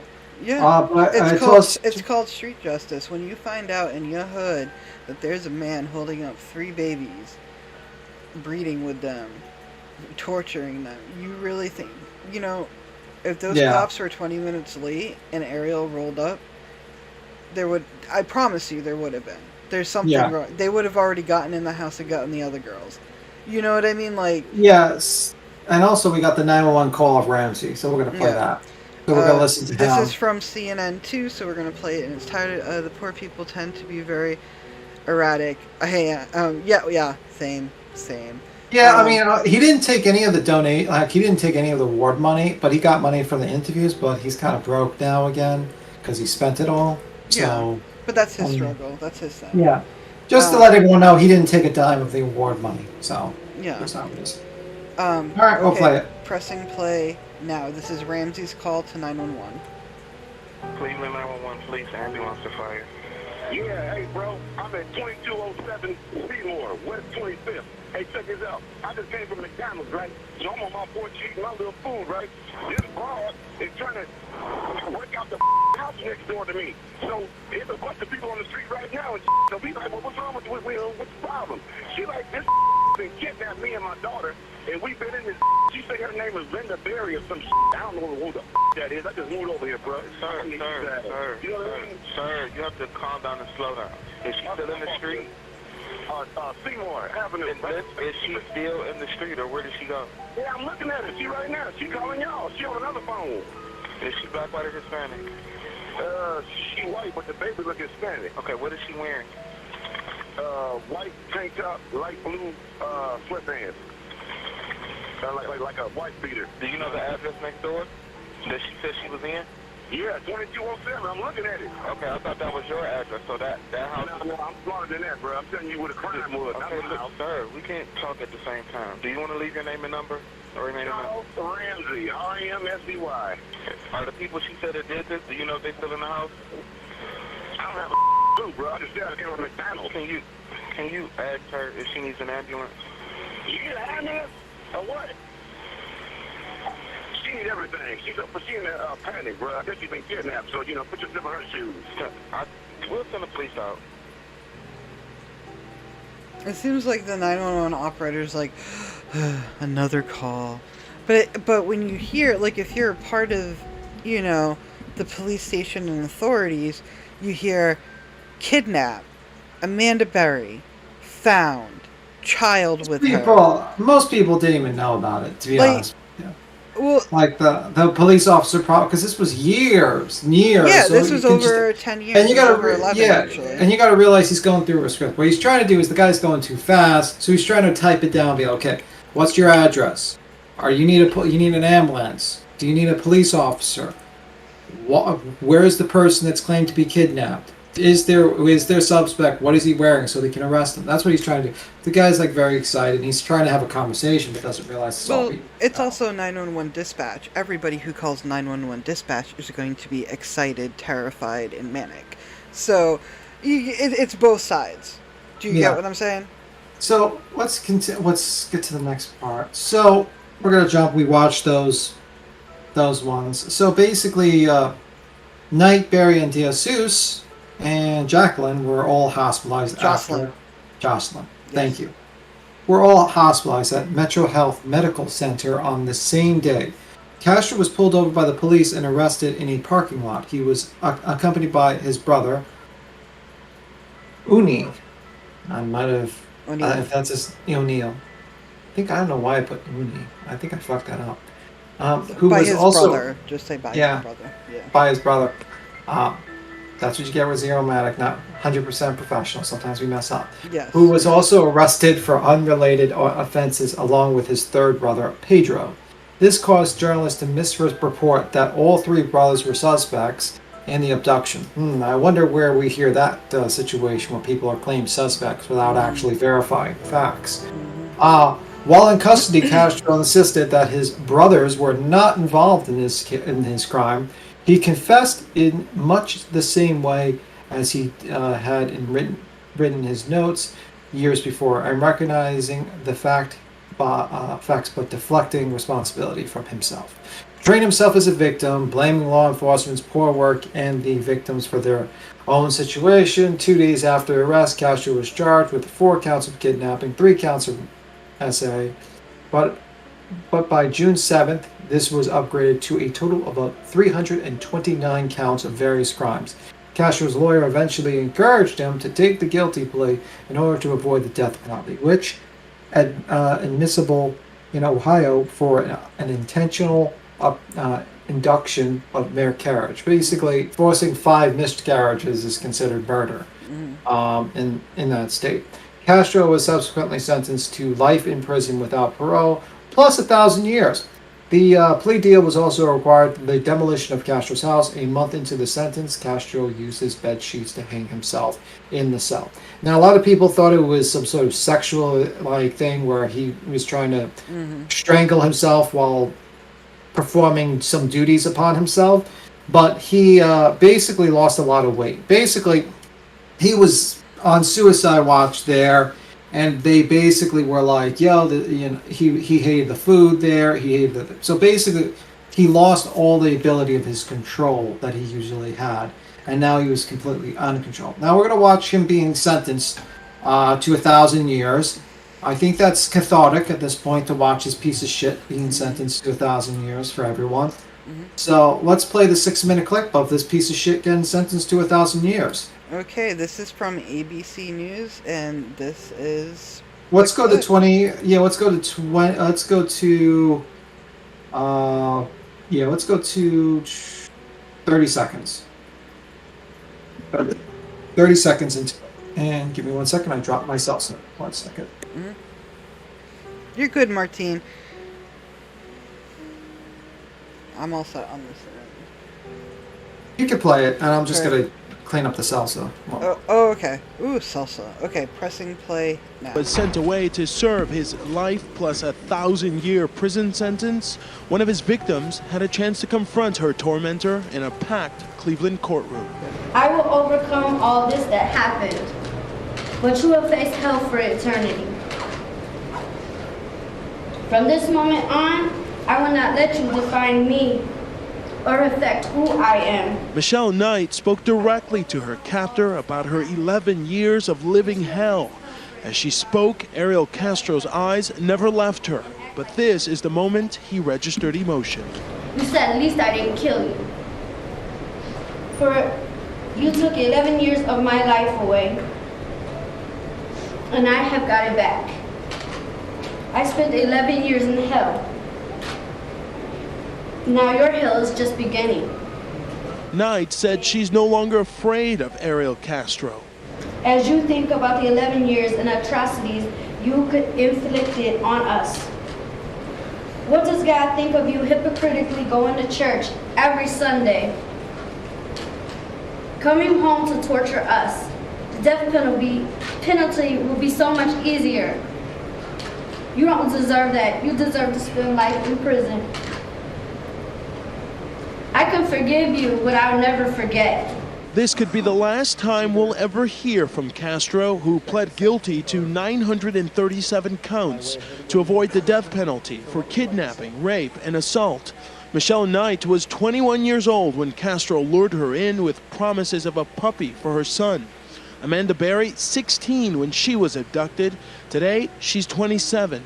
Gina De Jesus, just 14 when the ordeal began, now 23.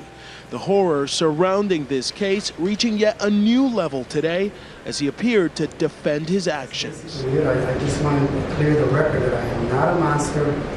I did not prey on these women. I just acted on my sexual instincts because of my sexual addiction. And God is my witness. I never beat these women like they're trying to say that I did. I never tortured them. The horror began in this Cleveland neighborhood more than 11 years ago. Ariel Castro lured the three young women into his car, kidnapping them while raping and brutally abusing them for years. Their parents held vigils, police searched, but the girls were never found. Until this May, when a Good Samaritan heard Amanda screaming for help. This was Amanda Berry's frightening sound of freedom. Help me, I'm Amanda Berry. You need police, fire, or ambulance? I need police. Okay, and what's going on there? I've been kidnapped and I've been missing for 10 years and I'm here, I'm free now. Castro spoke to his captives. You guys know all the harmony that went on in that home. And the sex, according to Castro, was not rape. All of it was consensual. A claim that was dismissed by the judge. Castro told the court he too was a victim of sexual abuse. I am not a violent predator that you're trying to make me look a monster. I'm not a monster. I'm a normal person. I am just sick. I have an addiction. Just like an alcoholic has an addiction. Also revealed today, photos of Castro's house of horrors showing his elaborate scheme to keep the girls hidden. Pounds of heavy chains, plastic toilets that were rarely emptied, and a pole in the center of the room where the women were often restrained. Castro continued to harp on the good time he and the girls were having at his home. Because we had a lot of harmony going on in that home. And if you've seen the YouTube video of Amanda this weekend, that right there itself proves that that girl did not go through no torture. Do you think she will be out there partying already or having fun? I don't think so. His victims have stayed mostly out of sight since their escape. Today, family members spoke on their behalf. Today is the last day we want to think or talk about this. These events will not own a place in our thoughts or our hearts. We will continue to live and love. She lives not as a victim, but as a survivor. Her insurmountable will to prevail is the only story worth discussing. And then she spoke directly to Castro. Que Dios se apiade de su alma. May God have mercy on your soul. Amanda Berry's sister, Beth Serrano, spoke about Amanda's desire for privacy for her and her daughter, fathered by Castro. Amanda is not here today. She is strong, beautiful inside and out. At a press conference today, the assistant prosecutor on the case gave us a glimpse inside Castro's misguided mind. The restraints weren't just psychological who were on the women there, but it was also physical, and it was also daily. They were chained multiple times, multiple places. I think what all of us are concerned about is he's a very good liar. Castro is being kept in an isolated cell and will soon be transferred to a state prison. 112, 114. He was sentenced to life in prison without parole on 2 counts of aggravated murder plus 1,000 years. For some, that's still not long enough. For Nightline, I'm Alex Perez in Cleveland. Let's stop that. So, burn in hell, you piece of shit. Let's go to the next part of the thing. Let's go. I just wanted to add that commentary. That guy should burn in hell, as you piece of shit. I'm sure Tony absolutely agrees with my point of view on that one, and I'm sure the chat agrees with my point of view. I don't hope he's in any type of afterlife. I hope he just ceases to exist. No, I hope he burns in hell. Burns in some kind of hell. Chinese hell, Aztec hell, whatever hell. Whatever hell we can think of. He should burn it. Well, let me read. This is from True Crime Blog Stories. This kind of talks about the after effects. So we're going to go to the after effects with these 3 women. So when Lee, Barry, and De Jesus were finally free, there were a lot of life experiences they were excited to have for the first time. One of the big things De Jesus said she wanted to do when she escaped at the age of 23 was learn to drive. She now has her driver's license and is going back to school. Both she and Barry also received honorary high school degrees from John Marshall High School, the school Barry attended and De Jesus was going to attend. Barry has been able to raise her daughter in a safe, healthy environment. Lee got married on May 6, 2016, and the 3rd anniversary of her escape from Castro's house. But as the women have celebrated their milestones, they've been also faced with difficult tasks of reintegrating themselves back into their families and communities. Quote, there's not one size fits all how someone comes out of these situations and figures out a way to cope and reintegrate. Says Daniel J. Flannery, director of the Bygone Center of Violence Prevention Research Education at Case Western Reserve University. Quote, sometimes that's by writing, sometimes that's by talking about it, sometimes that's by taking an advocacy role. And I think the young women have each done some of those things. Lee has published 2 books under her birth name, Finding Me in 2014 and Life After Darkness. So this is Miss Knight in 2018. In 2015, Barry and De Jesus published their own book, Hope, which they co-wrote with a Pulitzer Prize-winning reporter Kevin Sullivan and Mary Jordan. In addition, all 3 women continue to do work around helping survivors, highlighting missing persons, or helping families of missing persons. Lee founded, and I think she changed her name to Lee, I think, if I'm not mistaken. Right? Am I right, Tony? Say that again? Lee. Maybe that was the name she took afterwards. Lee founded Lily Ray's Hope to support other survivors, providing housing, clothing, and education assistance, among other services. Since 2017, Barry has hosted a segment on Fox 8 News Cleveland about missing persons. A moment. 1 second. Sorry about that.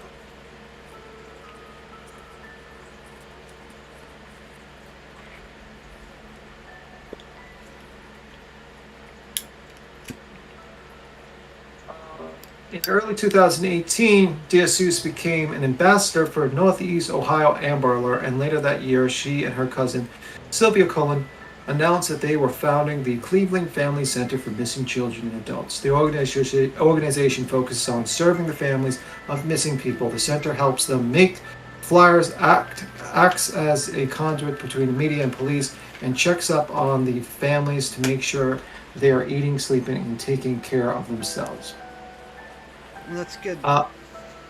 Speaking with A&E True Crime, Dia Seuss explains why she wants to open up her center specifically for families. Quote, when I came home, my parents told me a little bit about how they were treated, and I didn't like that. End quotes, she says. For example, when Dia Seuss' mother first called the police on the day she went missing, officers didn't immediately investigate. Well, if anyone knows about the missing persons community, they know that's the fucking case even today.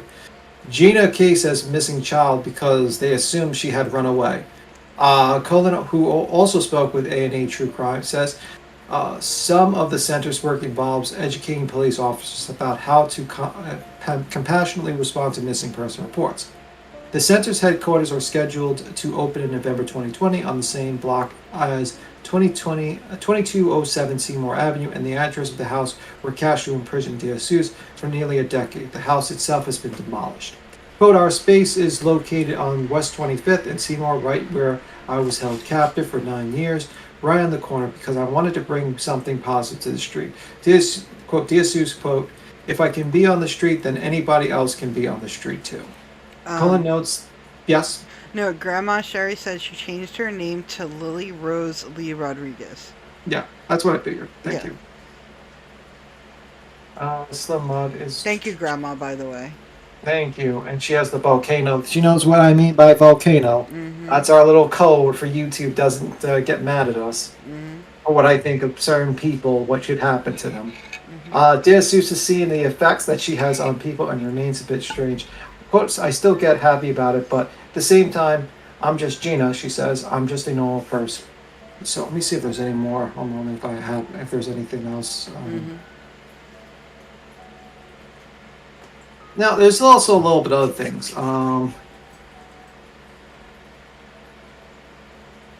You know, I mean, like, I'm trying to see if there's anything else we have to cover.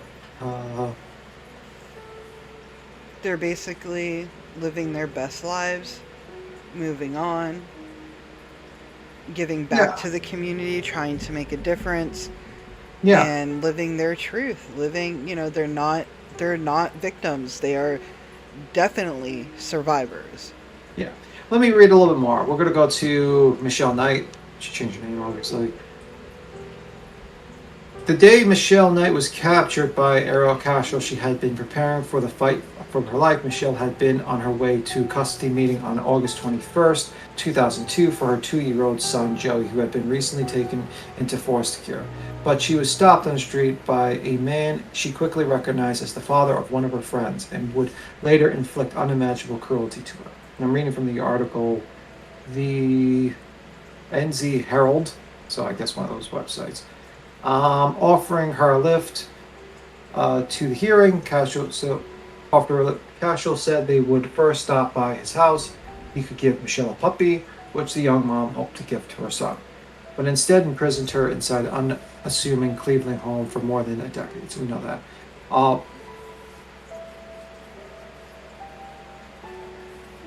While all three women endured horrific abuse, the hands of Castro Michelle's story is perhaps the most harrowing. Not only was she in captivity the longest, she also suffered the worst abuse from the Castros, breaking the neck of the puppy she used to lure her into the house and repeatedly beating and essaying her. But perhaps the most tragic consequence of Michelle's kidnapping has been the loss of Joey. During her imprisonment, Michelle's son was adopted out of another family as her own relatives made little attempts to search for her. Michelle is now believed to no contact with him. Because the main thing is that she didn't want to be like a disruptive life thing, because the kid grew up away from her. Mm-hmm. When asked about her son during the interview with Good Morning Britain this week, a clearly pained Michelle said she was keeping him in her prayers. Quote, for my son, I pray and hope that he gets to see him soon. End quote. Michelle's suffering began long before her imprisonment, Castro alongside his victims. Amanda Berry, Gina Dia Seuss, raised by poor family in Cleveland where they didn't have a couch to sit on. Michelle helped raise her younger siblings. After suffering essay abuse at the hands of her male relative, Michelle ran away from home at the age of 14 quote, "You name it, I went through it." Michelle told the U.S. TV channel ABC News earlier this month. "I got to the point where I said, I am more safer on the streets than I am living in my own home, so I basically ran away." She eventually returned home, where she went back to high school and was bullied by other classmates. After dating a male classmate, Michelle welcomed son Joey at the age of 18, vowing to be the best mother she could despite struggling financially and still living at home. According to Michelle, she lost custody of Joey earlier in 2002 after her mother's boyfriend got drunk, fractured her son's knee, and he was eventually put into foster care. On the day Michelle's kidnapped, she was been on her way to case management and meeting and got lost, stopping at the shops to ask for it. So, let me just jump a little bit. I mean, it's basically everything we already said. Yeah. So, I mean, like, she went through a lot, and she went through a lot of she was homeless, she had to deal with a lot of crazy things, and I think this is why she could never be broken at that particular time. But, She did say Ariel tried to break her, but she didn't give him that satisfaction because there's one thing he didn't know. She was already broken before. And that's her exact quote. So, let me jump a little bit ahead. In 6 years since the release from Castro's House Horrors, Michelle has become an advocate for the victims of SA abuse and releasing memoirs Finding Me in Life After Darkness. She married Mr. Rodriguez in 2016 after meeting through mutual Facebook friends, with Michelle describing her husband as the lover of life. She has also changed her name to Lily Rose Lee, so that's why you hear Lee on the other articles. However, there is still been heartache. Michelle, who says her troubled relationship with her family has remained fractured. She hadn't felt supported by them following her escape. Quote, "Unfortunately, some of them of that support did not happen because my family made the choice a long time ago for me not to see them," Michelle told Good Morning Britain. 2018, Michelle told U.S. Morning Show Today that Joey adopted parents had decided not to have direct contact with her. However, they have sent her photos of him and kept Michelle informed about his life, and she said, for how Michelle remained hopeful that things might change in the future, she can once again see her son. "I said, you know what, I'm going to let him be, and when he's ready to come see me, I'll be waiting with open arms," she said. It's pretty depressing if you think about it. I mean, it is, but the thing is, though, everything that the mother has gone through, everything she's gone through, I can understand why the adoptive parents are being cautious, but there's a door open. When he turns 18, he can find her. Like it's there. It's just so much is going on in her life. They were trying to protect him from the media, from the other family, because the family obviously did not care about him at all. And, while she was fighting for him to get him back before the abduction, she was really trying. But then Ariel kind of fucked it up. And it's horrible. Stole these people's lives. Oh, definitely. And I know everybody likes to say they were abducted for 10 years. No, Lily, what's her name? Lily Rose, she calls herself now. That's her new name. She was abducted 11 years, so many months. So she was there the longest. All of them horrible. They shouldn't even been there, period. Well, but this went on a lot longer than... Yeah, and Castro is one of those people that just blames everyone. Mm-hmm. This is the man who would use and abuse other people for his own satisfaction. Mm-hmm. But he was definitely a sadist. He was actually a very evil man and a very cowardly man. The world is a better place without him. Yeah. He was on watch though, and he only lived 2 months after the charges were finalized, and he ended up again, because I know there was some confusion, he ended up taking his life. Yes, we went through that. No, because Grandma Sherry was oh yeah, so basically what happened was he hung himself with sheets, but his underwear was down, but the thing is they thought that was erotic asphyxiation. No, he just lost weight. He just lost weight because he didn't like the prison food. Mm-hmm.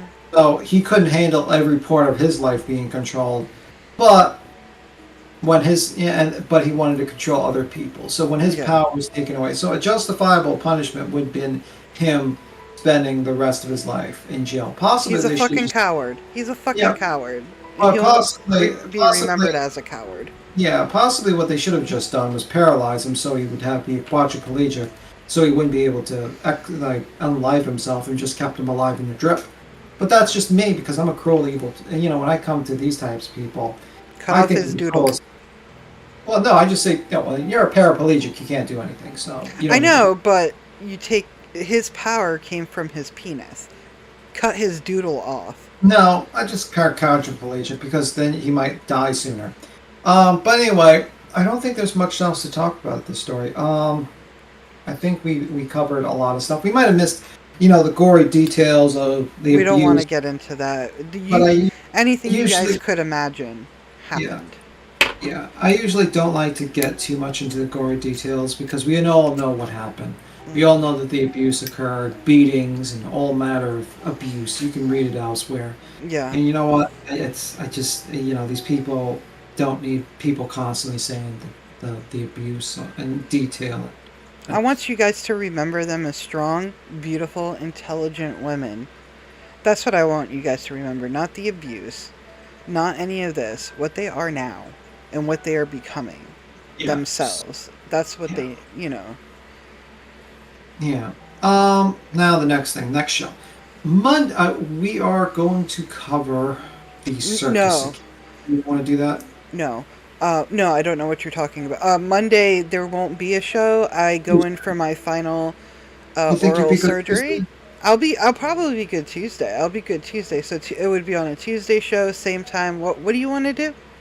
We're probably going to cover, because now the circus has moved on, and I just want to go a video of the closing statements of the circus. The closing of the tent, you might say. And if you're not familiar, you can watch our 2 previous videos, True Crime Circus, and also the other events. Oh, the protesters. Protesters, yeah. Yeah. And they finally left, and it was quite a blowout, actually. Finally, someone got assaulted on this. Assaulted as a counter protester was assaulted, and it was filmed, and Dolly got arrested. I want to wait until the weekend, let it percolate, see what happens over the weekend, and then I'll make a video. But we'll discuss it on Tuesday or Wednesday or whatever. Maybe Friday. We'll see what happens. But yeah. That will be Tuesday's one. We're going to talk about that. That will hopefully that will be the final video of this True Crime Circus, and then we can just move on to something else. I'm pretty certain that this will probably be the final video when it comes to this case, but I am 100% sure the shit show would just move to another location with another case. Yeah, you can actually watch. There's a lot of videos on it. Queen Bee does her videos. It's crazy. But we're gonna just do a summary on probably Tuesday about what happened over the weekend. See what happened yesterday. What's gonna happen over the weekend? Maybe he comes back and it's not the last video. Who knows? Dolly's done. Amy, we didn't mean no offense. I still say cut off his doodle. But I didn't know you were a paraplegic. I did not know that, and I apologize for Tim. And yeah, I still say cut off his doodle. Cut the doodle off. But no, he did take his life. He's a coward. Sorry. Didn't mean to offend anyone by that. I just think I wanted to remove the power that he has. Just basically, his power is basically chaining up people and hurting people. And that's my opinion. But anyway, I didn't mean to offend. The next monster we're going to talk about is the monster of fame, views, and popularity, I guess. That will be on Tuesday. Yeah, that's basically well, if you don't know Emmy, you know that. If you might not know this, but basically, Molly Golightly, Betty, Bullhorn, Justice for All, Dolly, and Olivia all went down to this house, and they made a living hell and a circus. And they were getting super chats, and they decided to assault a woman who was counter-protesting, who drove there for 5 hours away. And Dolly actually assaulted her, and then gloated about it, and then came back to the scene, and then got arrested. And now he's out on bail. And now the city is pushing an ordinance that says you cannot protest in front of someone's house without a permit. So we're hoping that will be the end of it. That's why I'm going to wait till Tuesday to talk about it, see if it is the end of it. And if it is the end of it, great. I really do hope that's the end of it, because it's the bad end of precedent. this case. There's going to be another case. Sadly, Yeah. we live in a time where there's going to be another case. There's going to be another protest. There's going to be more shenanigans. This is not going to stop, because it's all about fame, money, and also control as well. It's Probably, I mean, like, to be honest with you, the next case I would probably be discussing will probably be Friday, which would be the Pike County Massacre story. That's a pretty interesting one, because someone actually recommended me looking into it, and it's still ongoing, the whole situation. So I figured we'd just do a summary of what the case, what happened, and all the information back. It's going to be large, let's just say. So Friday will probably be that one. So we're going to be talking about the County. Don't read Pike. the comments. I said don't, and you do.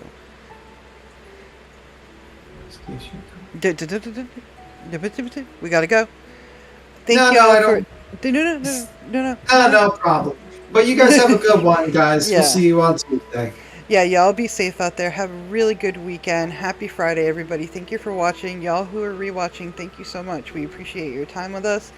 And yeah, be safe out there, everybody.